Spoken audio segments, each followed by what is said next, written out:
we're going to look at a very important relationship, and that is the relationship between the actual roots of an equation and the coefficients of the equation.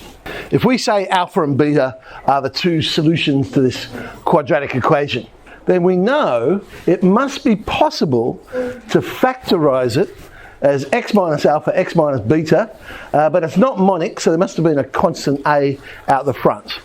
But it must have been possible to factorize it like that.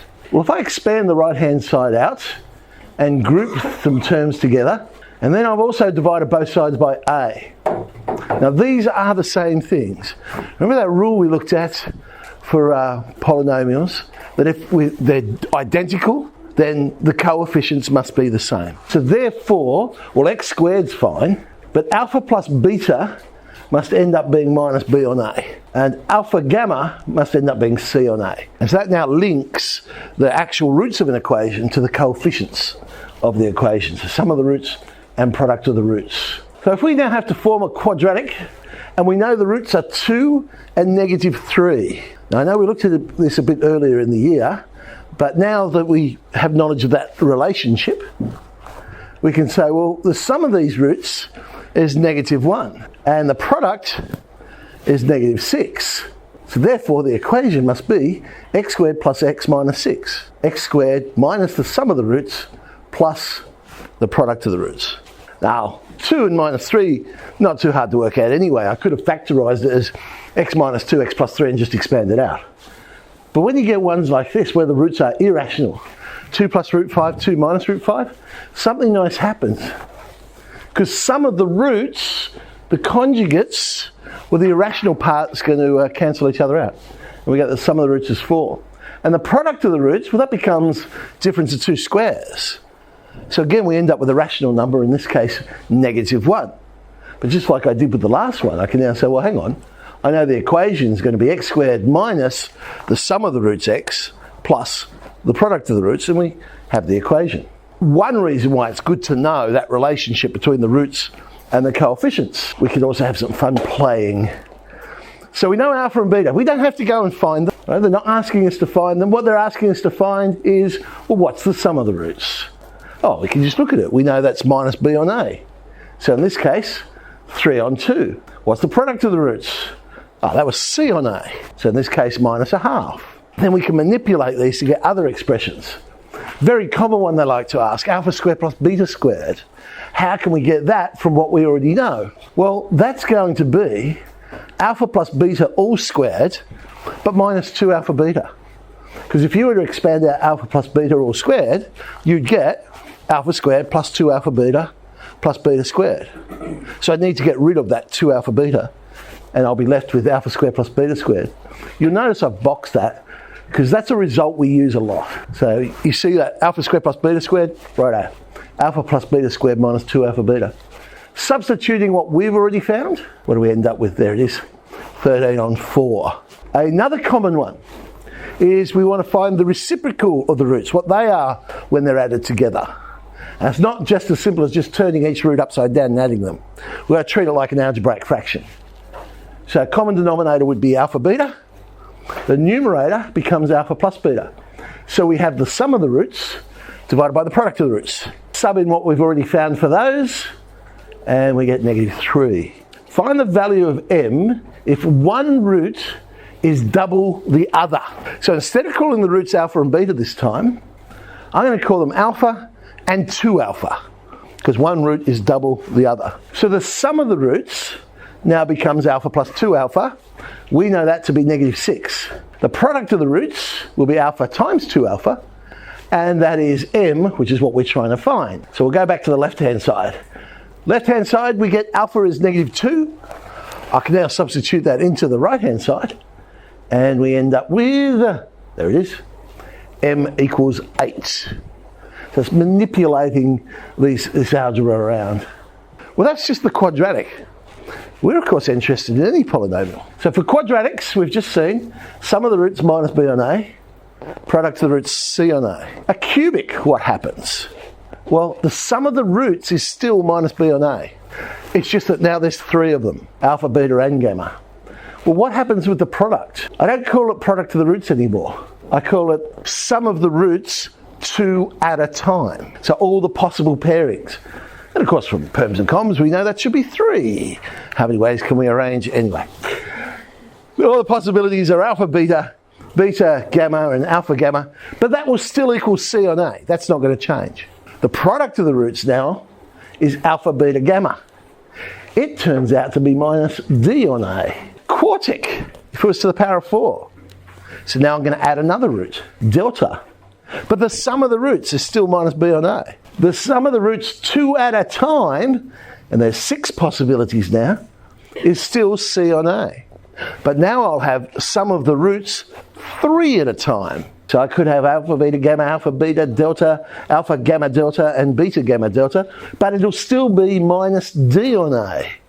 But now I'll have product of the roots, alpha, beta, gamma, delta, it'll be E on A. That pattern keeps going and keeps going. See how the signs are alternating? So some of the roots 1 at a time, minus B on A.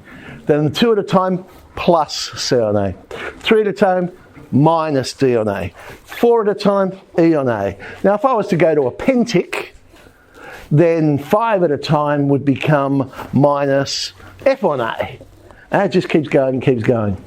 So for any polynomial, there's a shorthand way of writing some of the roots 1 at a time. The capital sigma, remember from stats, stands for sum of. And I've just put a root, just one of the roots down, alpha. So that's a shorthand way of saying sum of the roots 1 at a time. So depending on how many it has, alpha plus beta plus gamma plus delta, and so on. It will always be minus B on A. Sum of the roots 2 at a time will always be C on A. Sum of the roots 3 at a time will always be minus D on A. Sum of the roots 4 at a time will always be E on A. And I say that pattern will keep going. Note, that rule we saw before, alpha squared plus beta squared, that pattern always happens as well. So the sum of the roots 1 at a time squared. So alpha squared plus beta squared plus gamma squared plus delta squared, however many you've got, will always be the sum of the roots 1 at a time squared minus twice the sum of the roots 2 at a time. Works for every polynomial. So let's have a look at this cubic. Alpha, beta, and gamma are the roots of this expression. Find the values of, for some insane reason, we want to find 4 alpha plus 4 beta plus 4 gamma minus 7 alpha, beta, gamma. Okay, let's find them.